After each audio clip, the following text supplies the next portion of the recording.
Well, welcome everybody. This is John Sarver. I'm your host tonight. I'm with the Great Lakes Renewable Energy Association, and many of you are members. And if you're not, we'd love you to become a member. You can do it online at our website, the three W's, glrea.org. And we have both business and individual members. And I think we're around 500 members now and growing quickly because there's a lot of interest in solar energy.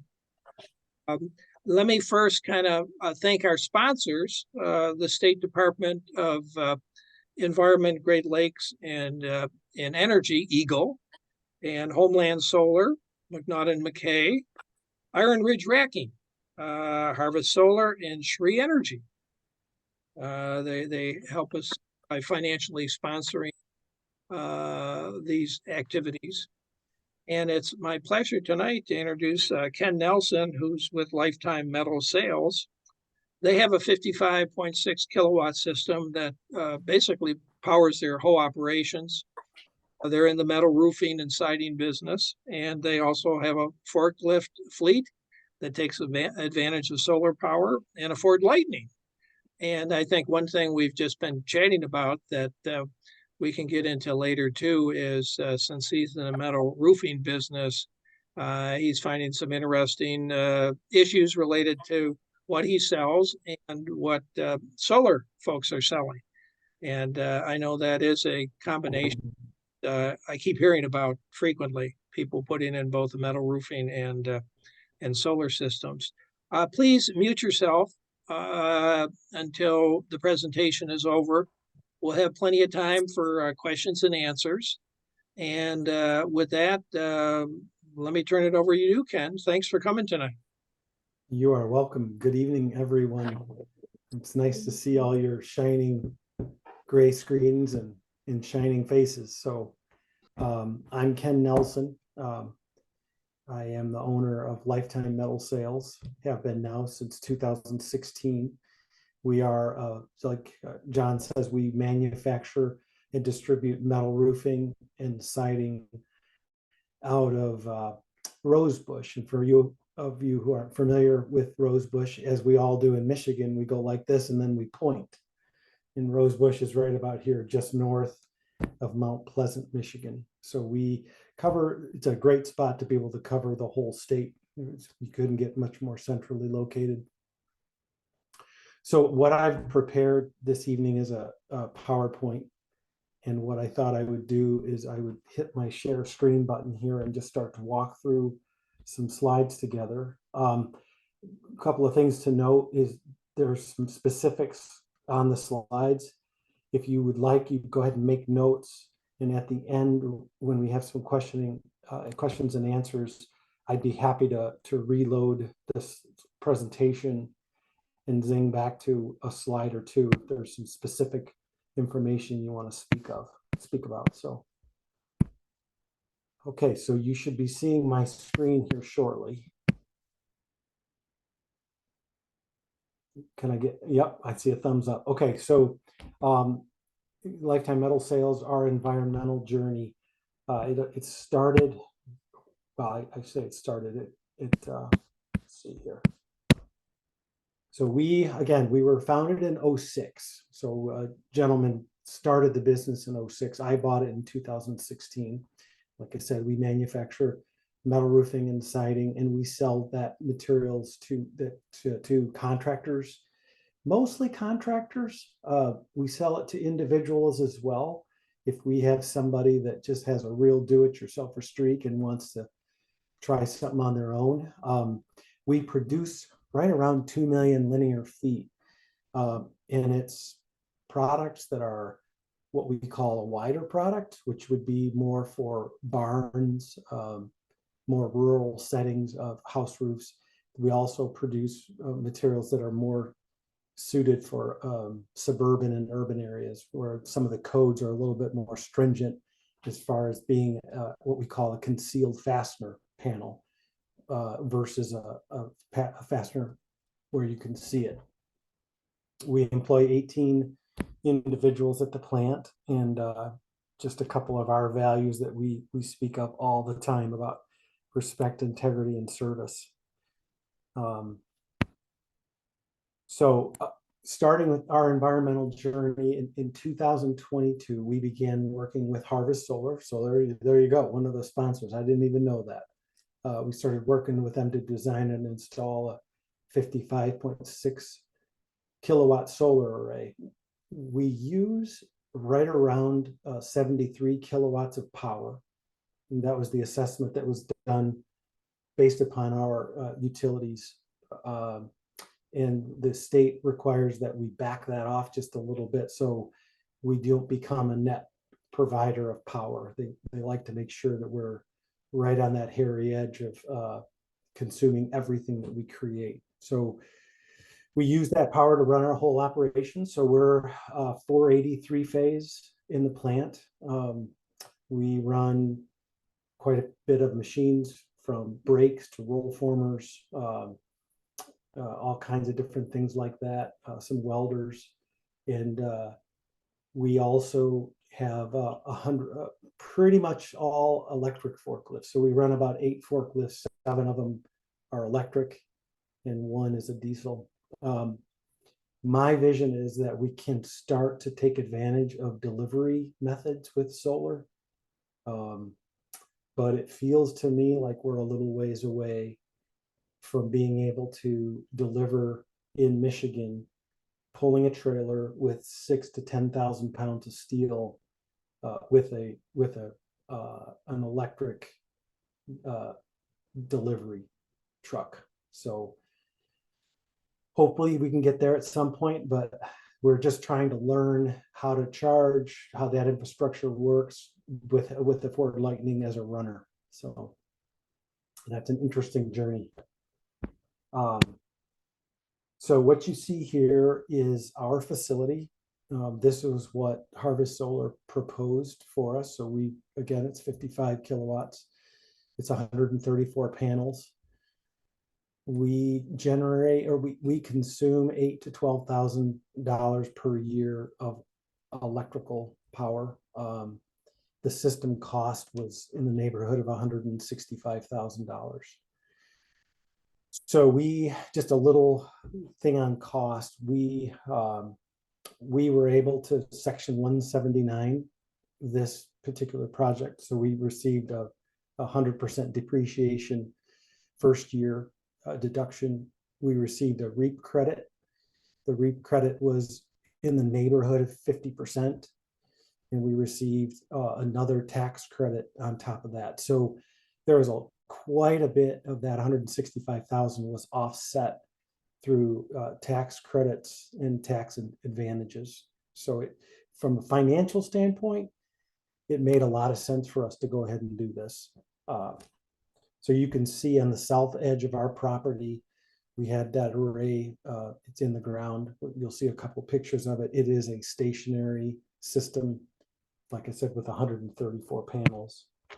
So that's a couple of pictures of our array on the front and the back side. They are dual-sided. We did research having access to every kind of color of metal roofing. We did research whether or not it made sense to use white or something on the ground underneath the panel to improve the performance of the backside of the panels. But what we learned from farmers and everybody that we asked is that green cut grass is about as good as it gets. So we've left them just the way that they are. This is a couple of close-ups of some of the inverters and some of the connection to the plant. So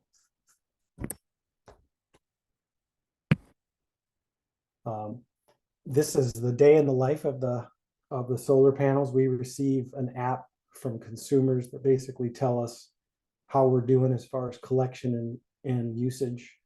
So you can kind of see we're generating a fair amount of extra power at 4 o'clock, and at 3 o'clock it was cloudy.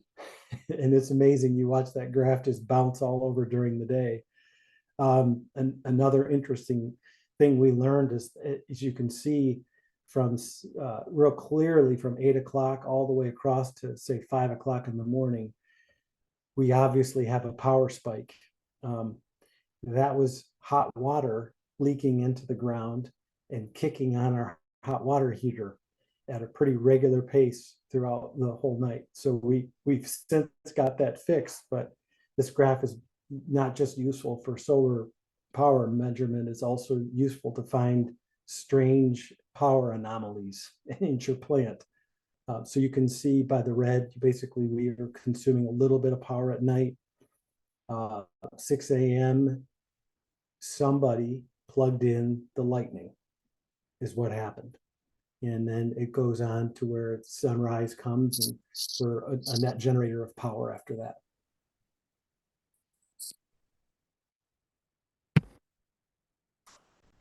This gives you an idea of where we are at year to date. So we started back in February, but we were only allowed to be at half mast. So we were only allowed to use about half of our power generating capabilities.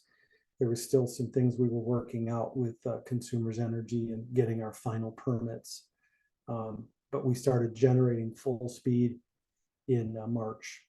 But you can see that the generation is in the neighborhood of, you can see that on the very far right-hand side, the generation at that so far has been in that 30 kilowatt range. We see spikes up to 40. So it's not generating quite the power that we thought it would. But that's just an idea of what we've generated so far. Some of the top boxes talk about the energy used and energy generated. That's in the blue box.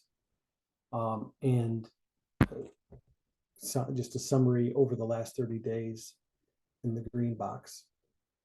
So we are still a net, we still create a little bit more power than we utilize. We did not see any significant decreases in our power usage. We have done a much better job at managing our power usage, but we're still a little bit confused as to some of the final numbers. When you talk about consuming 77 kilowatts, a system that generates 56, and we're generating in the neighborhood of 30, and yet we're still earning extra money. So we're hoping that as time goes on, we can learn a little bit more about some of these basic numbers and kind of see where things all stand after we had some time with the system.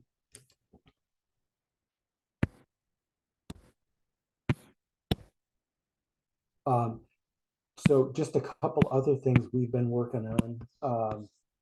We are working real hard at recycling. We've partnered with Padnos and Alma. They've helped us to identify recycling materials and provided us with bins for those materials. We can actually send them different products throughout the plant, and they'll tell us exactly what materials are in those and what number we can place on those as far as recycling.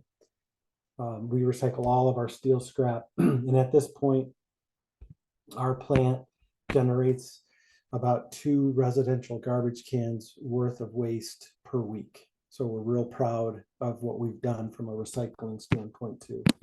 So that's the corner of our plant, and some of the bins that we have down low and how we mark them and how we know exactly what goes in each one. And then we affectionately call that baler, where we bale all of our cardboard, we call him Sir Cramalot. So he takes care of all of our cardboard refuse. And most of that product we can take back to Padnos and get a little bit of money for it. So some future initiatives, we'll start another plant in Perry. As it stands right now, we'll do a similar solar array in Perry at our facility there. Perry sits just between Flint and Lansing. We'll also consider geothermal. We've got that as our top choice so far. It's a pretty big system, so we're still grappling with all the specifics on that. We'd like to design and market a solar panel mounting system, or some way of helping solar suppliers better manage the transaction between a metal roof and solar panels. We're seeing some challenges with that particular transaction, and we're trying to figure out how to better help solar through those brackets.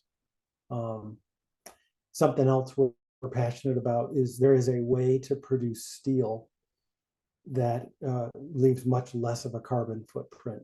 It uses hydrogen as a fuel as opposed to metallurgical coke. So you get a lot better, cleaner steel production at the mills, and it's a much more prevalent in China and Europe. We're just not seeing it in the United States yet. Again, it's similar to some of the EV delivery units. It's just a little bit out of our grasp. But I guess that's the thing I'd love to talk more about this evening. In addition to any questions you have about our solar journey, is how you would recommend we help in that decision making from on a solar residential program. So yeah, that's us, and I'd love to open it up to questions. Yeah, you can you can go down under the reactions and raise a virtual hand, or you could just raise a real hand. Ken, why don't you stop screen sharing so I can kind of see everybody? But it's probably easier if you can just to go down to the reactions, and then it's easier for me to tell who's asking their questions. Go ahead, Dale. Hi, Dave. I have a regular conventional rooftop, like shingles, and a bunch of rooftop solar already installed. And I had been looking into or thinking about metal roofing. And as I understand it, you have mounts that can clamp onto the top of standing seam roofing that has, like you mentioned at the beginning, I think, like clips that screw to the roof deck, and then that holds the panels on. I mean, holds the roofing sheet metal panels on, and allows for vertical movement still from thermal expansion of the roof sheet metal. It's these long pieces that go ideally from the ridge all the way down. Mm-hmm. What other kinds of, like, there's a few problems. One that I don't like about that is you're relying on all of these individual screws that are onto the roof deck. Nothing is going into the rafters. And so wind load, I'm afraid that it would be pulling off my roof deck or pulling the little clips out of the roof deck. You're relying on the roof deck to be really solid, which I'd rather not. I'd rather rely on the rafters being solid. And so that's maybe one approach. And the other one is, which I don't think is really workable, if you screw through whatever roofing you have into the rafters, then you've eliminated the thermal expansion ability of the metal roofing from top to bottom if it's a standing seam. If it's the other type, which you mentioned maybe for farm buildings and stuff, where the fasteners are screwed right through the roofing, that I don't like that either, because there's no thermal expansion, and any expansion that occurs is going to be constantly working on all those little rubber seals on each of the screws. And so you could put conventional roof mounts, like lag screws or whatever, feet through the roofing, but then you've made all these new holes in the roof. So can you talk about what are some of the options or concerns, or what ideas do you have about other ways to do it? Yeah, so a typical roof would be what we call OSB, strand board. And OSB is a compressed wood chip with glue. And the problem we have with that in our industry is that when you put a fastener into that OSB material, that fastener does not behave well with the OSB. It tends to want to do what we call a pull out, and you either over drive that screw, or you do something to it so that it fractures the OSB around that screw head or that screw shaft. If you're good enough as a contractor and you set your clutch right on your screw gun so that you do fasten that correctly, you still have some challenges where moisture will condense on that screw, whether it's from the backside of under your attic or whether it's the top side. Moisture will get on that screw shaft, and it can create some rot around that OSB. So one of the things that we found especially with standing seam that's going to hold a bracket and then hold solar is you almost need to go to a decking that is not an OSB. It's a thicker decking, a 5/8, and it's more of a plywood, so that you don't have that pull-out problem and you don't have near as much of that moisture problem. So that is one area that we have found that you lay down that material, you lay down some sort of a synthetic felt, and then you can fasten what we call through the nailing fins of standing seam. And the nailing fin is basically a cut or a gouge that's in that standing seam panel on the underlap side. And when you fasten right in the middle of that 1-inch cut, so that you do have the room for expansion, contraction.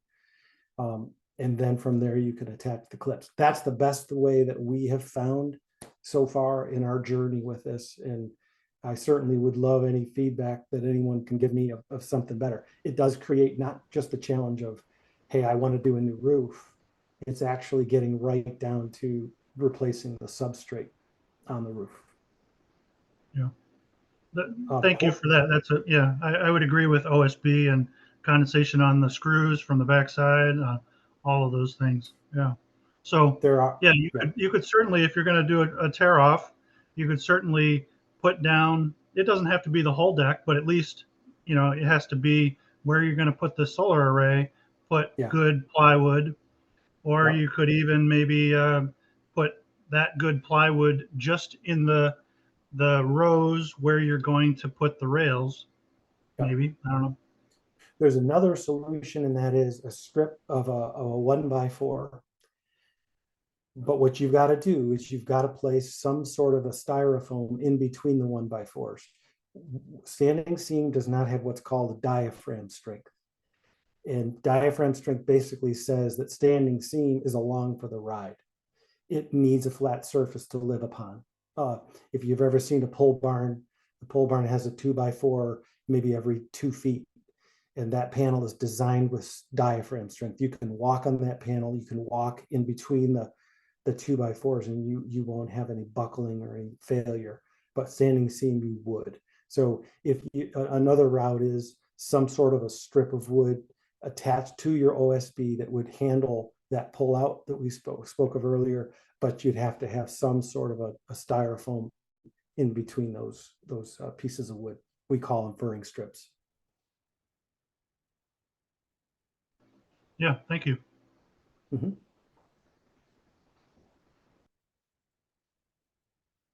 Other questions for Ken or comments?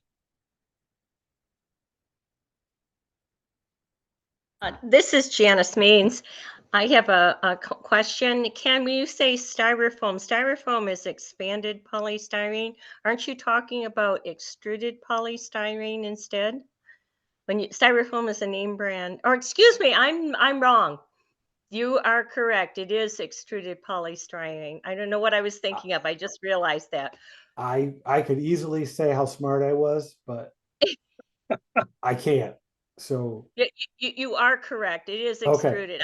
I just literally pulled in the door from up north a few minutes ago, so I'm pretty hot at that. Styrofoam is a name brand for extruded polystyrene, and that is correct. You've taught me something. Thank you. You're welcome. Thank you. Go ahead, Dave.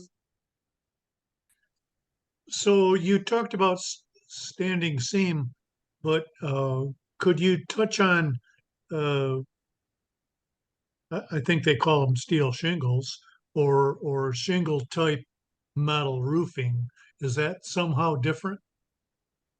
Yeah, so shingle metal roofing is a stamped metal product.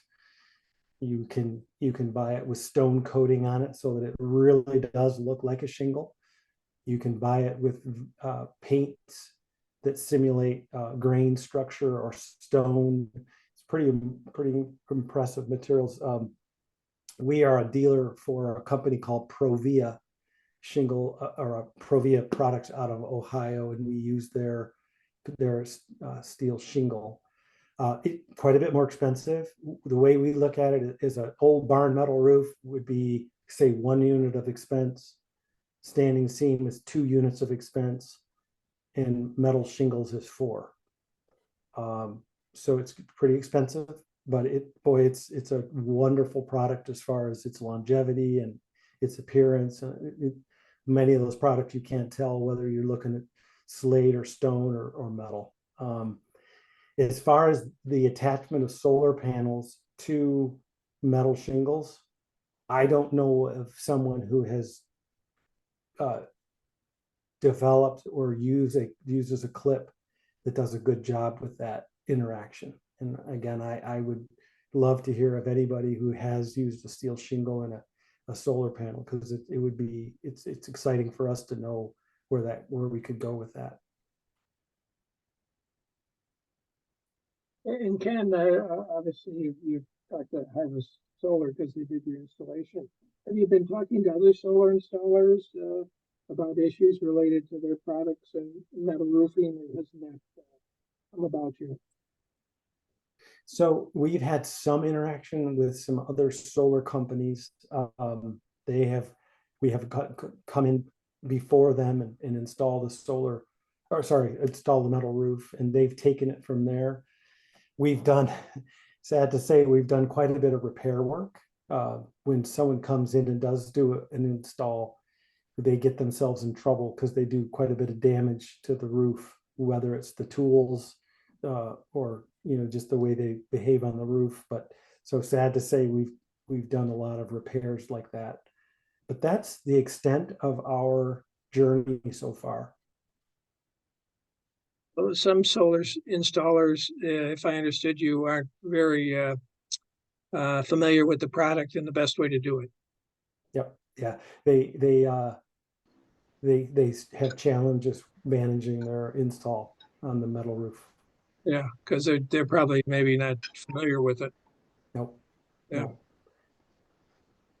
And shingles, you may knock some stones off, but it takes quite a bit of work to do anything more structural to a shingle than it does metal. And the metal scratches, but it doesn't puncture the metallic coating, so we won't see any corrosion from that. It's just unsightly, and it's a shame. So, okay, go ahead, Dave.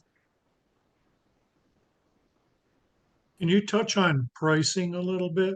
I know that's a individual roof kind of thing, but is there a kind of a guideline as far as, all right, a shingle roof might cost me $5,000, but a metal roof might cost me $85,000? I mean, I don't yeah, know. no, that. So right now, a pole barn roof is about 1-to-1 with a shingle roof. So per square, which is 100 square feet, a pole barn metal roof is similar to the cost of shingle. And of course, you can get into a lot of conversations about the shingles architectural, the length and warranties and things like that. Like I said, standing seam is just about double that. And then metal shingles would be 4 times that. So I will tell you, I think what you're really looking at too is, say, a particular house of a particular square footage. How much would that house cost as far as a roof? Is that right? Yeah, I'm talking about Yeah. a 3-bedroom ranch house. Yep. So a 3-bedroom ranch house is, let's see here. This is something we have on our website, and it's just a rough estimator congratulations, you don't have to put in your email, your social security number. It's just a simple 3-bedroom, two bath ranch. So that's a house that's say 40 feet by 80 feet. That's 3,200 square feet, single story ranch house. So if you said 40 by 80 feet, it's a relatively normal pitch. That's the steepness of the roof. The roof complexity is a medium, so you have maybe a dormer, maybe a pretty straight on roof. Standing seam would be around $14,200. Is that installed cost or is that the materials? That's materials. Yeah. And what we do is we take projects that we've gotten and we put them all in a bucket and we come up with an average. So that it could be a little higher than that, it could be lower than that, but a medium complexity roof is in that neighborhood of $14,000. You made me bang my head. I did. Sorry about that. It's okay. It's fine. It's nice to know it. Yeah. So the standard pole barn metal is coming in at 8,384. So it's close. Standing seam is close to double, maybe 1.8 times. Go ahead, Cynthia. You're muted. Yep. Can you hear me now? Gotcha. What's the increase in longevity of a metal roof? I'm assuming it lasts longer, and that's part of the reason why it's more expensive. Yeah. So if you go out in the countryside, you'll see what we call turn coated metal roofing that was hand bent in the late 1800s, early 1900s on farmhouses. It's got rust on it, and they're pretty banged up over the years, but we see metal lasting. That's that real nice silver. You kind of look at a farmhouse and go, wow, what's that funny looking roofing on there? That's what that is. It's a turn coated metal from the 1890s to 1900s, all hand bent, hand formed seams. So forever, literally can last forever, or I mean, I wouldn't say forever, but I would say if you'll see that stuff on house roofs for another 50 years. as long as you may live there. Yeah. We chose our name wisely. Is people say all the time, it's the last roof I'll have to put on. I'll be dead before this roof wears out. So we put the name, we came up with the name Lifetime. So our product has a 40-year warranty. We're actually going to a new paint system that has a lifetime warranty. Then all the limits and all the fine print kick in, but realistically, in a residential environment, it wouldn't surprise me to see the metal that's being sold in the market now lasting 75 years. Wow. Yeah. Oh yeah, we just need solar systems that'll last that long, and then we'll be in great shape. Yeah, right. Well, at least you don't have to replace the roof if you have to replace the solar or get a new. Yeah, I think the biggest thing that you see with the metal roofing is the fade and the chalk of paint. And again, you've seen those. There's buildings out there from the 70s and 80s that used to be red and are now pink, or it used to be white and are now the paint is gone. And we've learned so much about paint over the last 40, 50 years. So we're a lot better, but anything on the exterior of a house, I don't care if it's vinyl siding, probably with the exception of brick, it just fades. And that's the biggest thing we see with the metal. Well, Ken, looking back on your purchase of the solar system, is there anything that you would do differently? Is there something that surprised you from your experience with, buying a system and getting it installed? Any surprises? I would say probably some of the numbers, that the generation numbers are not quite what we thought. But so there's some math irregularity there. We don't quite understand. Harvest Solar did a great job for us. We worked with a gentleman by the name of Ken, who manages the commercial side of things. we were in close contact with the federal gentleman by the name of Rick Vanderbeek, and he is the FDA contact for the grant system for the state of Michigan, and he's our landscape. Why don't you, I haven't seen him for a while, but I know him because I used to work in state government. But you did mention the REAP grant, and could you just briefly explain because most people don't understand it's a U.S. Department of Agriculture grant, and you were able to be eligible for it even though you're not a farm because you're in a rural area. Mm-hmm. So basically, we get a series of points.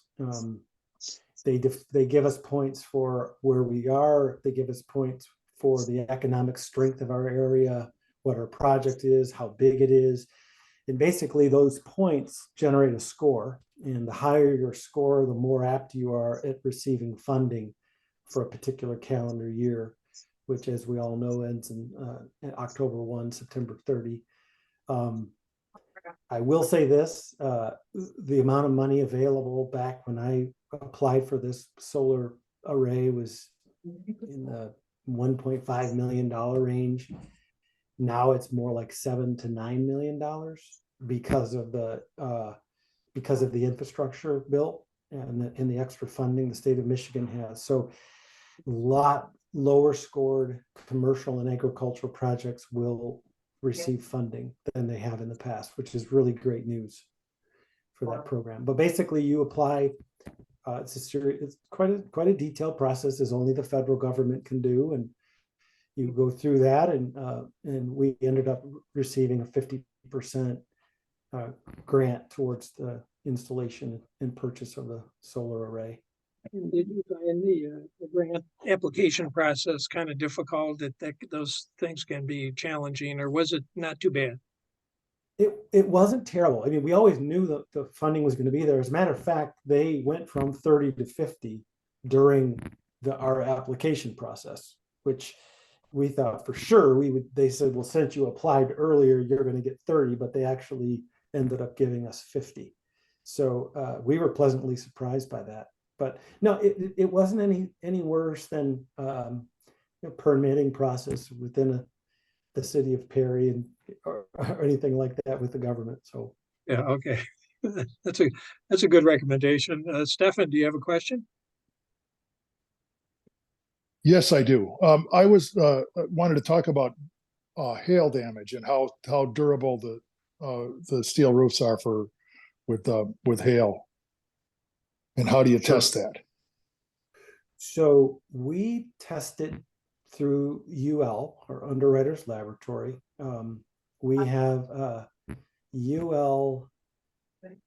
I'm gonna forget what this is. Maybe my styrofoam friend can help me. A UL class 4 hail rating on our products. 2218. That's what it was. A UL 2218 class 4.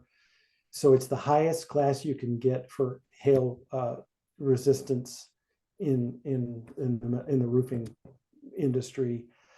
I will say this: if a hailstone wants to get into a piece of 29 gauge or 26 gauge metal, which is the range of thicknesses we use for various products, it's going to get into that steel.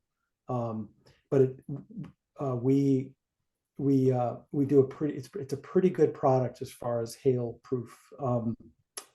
We also, because we have that 2218 classification, State Farm and other insurance agencies will give our customers a discount on their homeowners insurance because it does a little bit better job in protecting against hail. And it's an expensive certification to get, but anybody who has 29 or 26 gauge substrate will have the same outcomes as Lifetime Metals. So if you went to another steel company and you bought steel from them and it's 26 or it's 29 gauge and they don't have or didn't spend the money on that UL classification, it still does a good job preventing any hail damage. Yeah, on a different note, Ken, how do you like your Ford Lightning? we like it a lot. We're still learning. Our favorite one was a salesperson. He was using it as a running vehicle. He got down to Ionia. He thought, well, I'll just go real quick and I'll plug in to this charger in Ionia, and the charger didn't work. So we drove down to Ionia to rescue our salesperson and left the truck plugged in, and the charger ended up working, and we got it the next morning. So we've had our moments, but we're learning a lot. We are looking into grant money towards a fast charger in our Perry location. We do have a level 2 charger at the plant, so it charges in about 8 hours. So the way we're using it now is the gentleman who's going to move down to Perry from our plant is using it as a shuttle vehicle back and forth. So he charges it all day, which is perfect. And then uses it in the evenings. But so far, so good. Okay, yeah, I bought a Tesla. One of the reasons I bought a Tesla was they have such a good EV charging network. Yep. But the charging network is developing, especially Mhm. with the infrastructure funding and the Inflation Reduction Act funding. So that's going to get much better. Yeah. I've heard that some people have had challenges with, But anyway, Yeah, well, it doesn't like trailers, and it doesn't like a lot of weight. But one fun thing we do too is we use cranes on our trailer. So our trailer looks like a scorpion with a crane right in the middle, right by the wheels. And that allows us to pluck the metal off either side of that crane and set it on the ground at, especially in some of the places that I'm sure a lot of you folks are at. It's pretty tight streets, and you don't have a lot of room to set down building materials. So, but that crane actually runs either on a hydraulic system off the serpentine belt of the engine, or it runs with a battery. So we're excited to end up hooking that crane system to a battery in an EV. But I think we might get about 16 miles away from the plant before we would have trouble between the trailer and the electric crane. So we're learning, we're trying. Go ahead, Dale. Do you have any experience or recommendations on mounting solar panel, like mounts or whatever other attachment on the pole barn style fastened non-standing seam metal roofing? No, and I would love to. We've been researching the different clip systems, in different magazines that we've received, but we are really at the very beginning stages of understanding that. So do you have any feedback for me, Dale?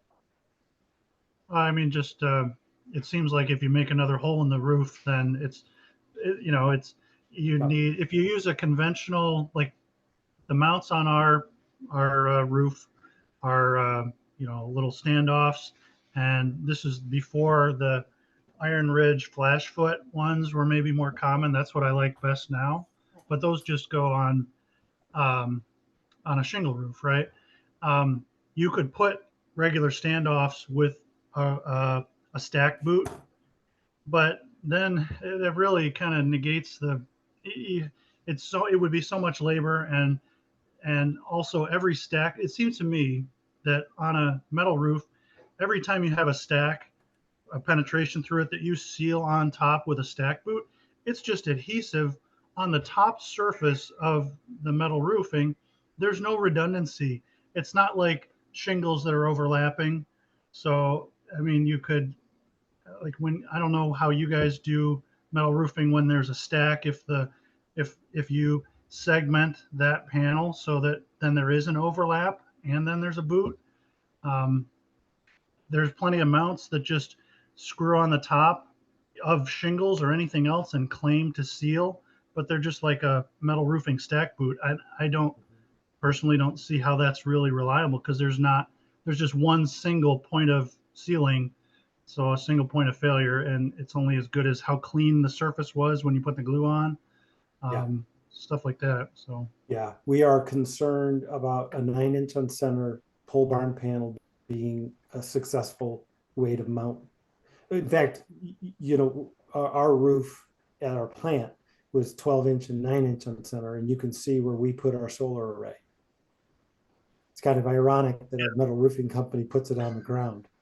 So we were worried, we were scared of it too. And we saw the benefit of an additional 15% generation off the backside of the panels. So that was the final decision. But I'm with you.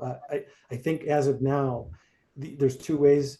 One way is to somehow manage a clip within the overlap or the seam of the panel every 3 feet, or you standing seam. Yeah. Those clips wouldn't be into rafters. They would just be into whatever sheathing or purlins or whatever you call it that goes horizontally across the roof.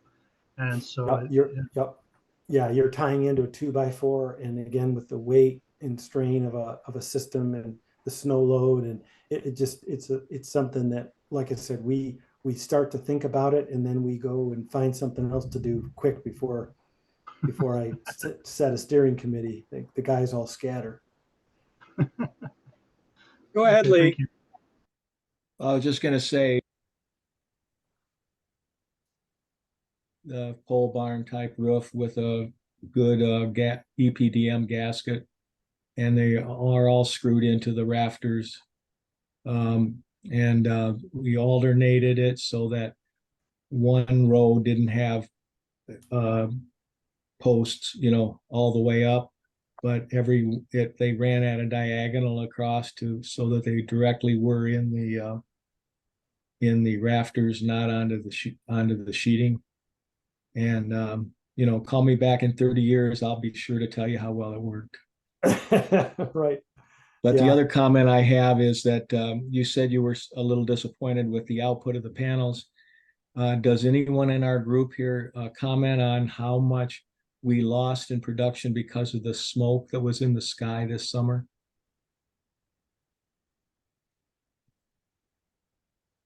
Good observation. Yeah, I don't know. I don't keep track of my system that much, but I'd be interested in knowing how much revenue was lost, not in health, not in people's respiratory issues, but what about the solar panels in Michigan? I haven't seen anything about that issue, but that's a very good observation and question. Yeah. Go ahead, Jay. Well, in answer to the smoke issue, I figured my production was down on the order of 10 to 15%, but that was just sort of a gut feel. And weather conditions have so much to do with your performance year to year. But I did want to go and comment. In the comment section, I included a link to an image on my solar webpage that includes the Iron Ridge Lynx clamp, which goes on the raised seam metal roof. I agree, it's how well the metal roof is attached to whatever lies underneath it that becomes the strength that manages the uplift, wind load, or wind lift of the solar panels. So buyer beware, add additional screws, do whatever you can to make sure those lift points are well secured. But there are two companies.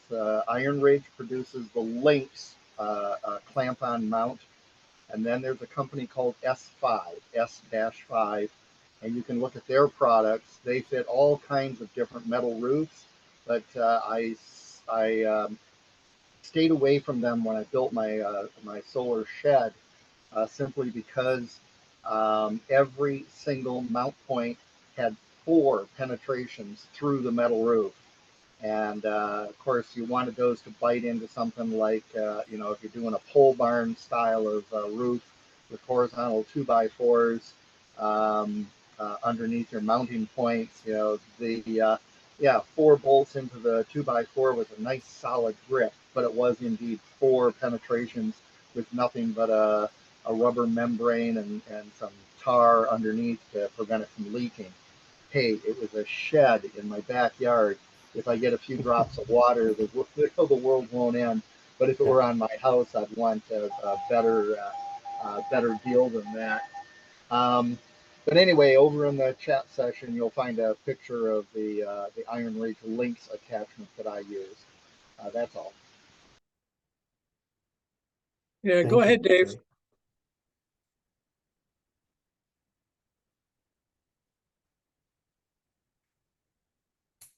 Dave.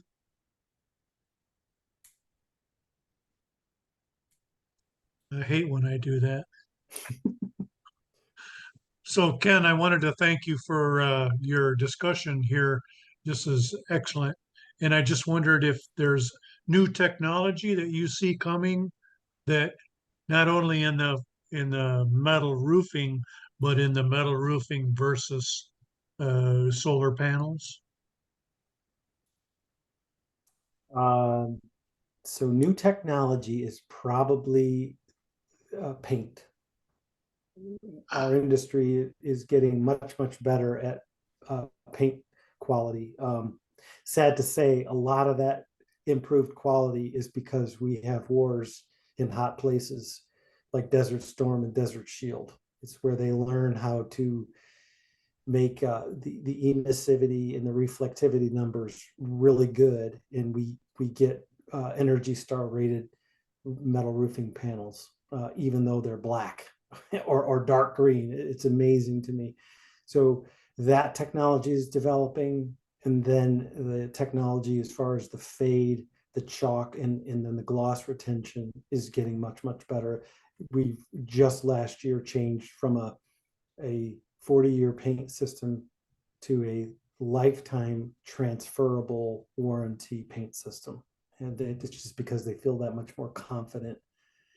The other thing that technology-wise, there are surfaces now we call textured.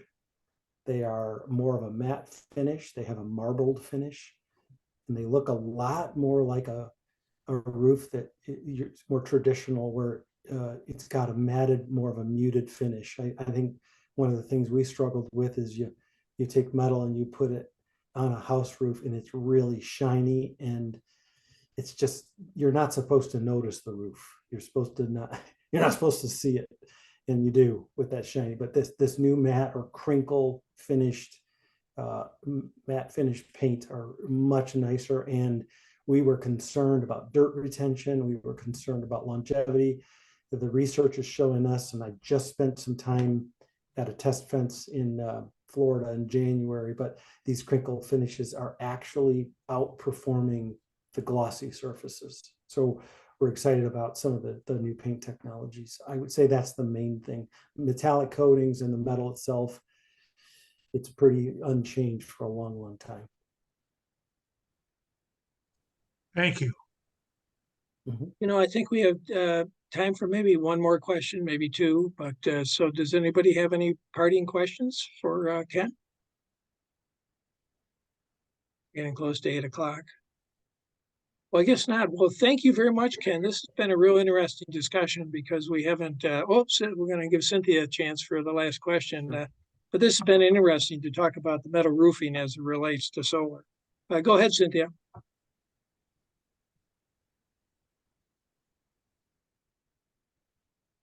Cynthia? Just wanted to ask Ken if he's considered battery storage or looked at that at all. Yes, as a matter of fact, we looked at that when we put the solar in, and the advice we got at that point was that we're not quite there yet. Don't know if that's good advice or not, but we are definitely in a position to where during the night we put our electric forklifts on charge, and it would be great to have some of that solar power stored for the evening charge of the electrical forklifts. But yeah, I'd love to do that. So, Not to mention power outages. Like, right, if you have a battery, you can avoid a lot of downtime power outages. Yep. I'm trying to figure out if I can do that at my home without having solar. I mean, I should be able to use electricity from a battery if I buy a battery, right?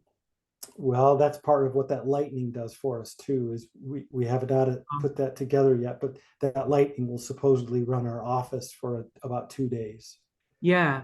So you can do, can you do we the reversible power where you just plug something into the battery, or do you have to jury rig something to get the power to come out of the battery versus going into it? So Ford has partnered with a company that will help you install the infrastructure to turn that Ah. battery backward and Okay. power Okay. your home or your business like this. Hopefully it And- won't void your warranty like it does with Teslas.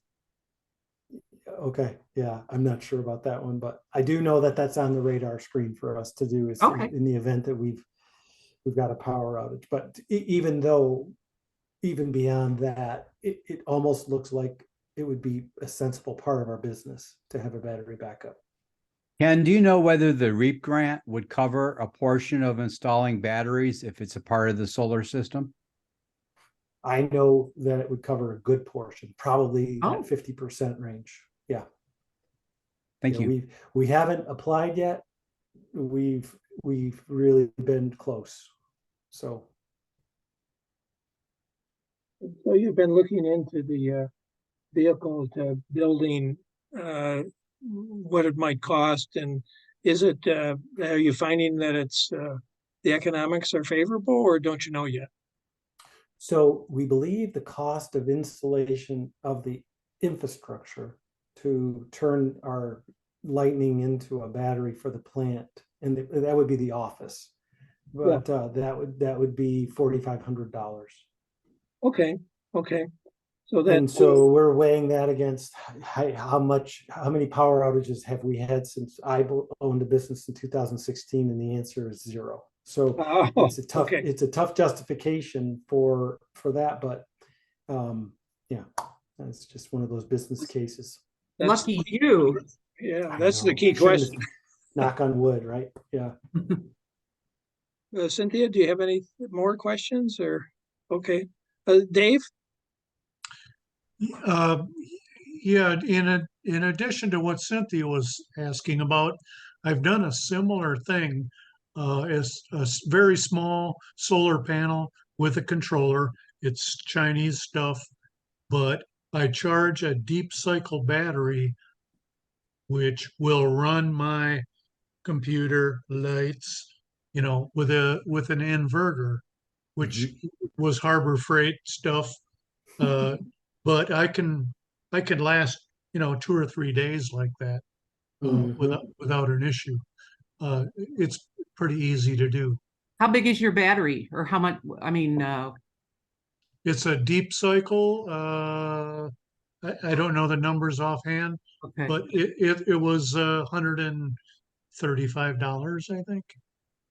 Company that makes the battery?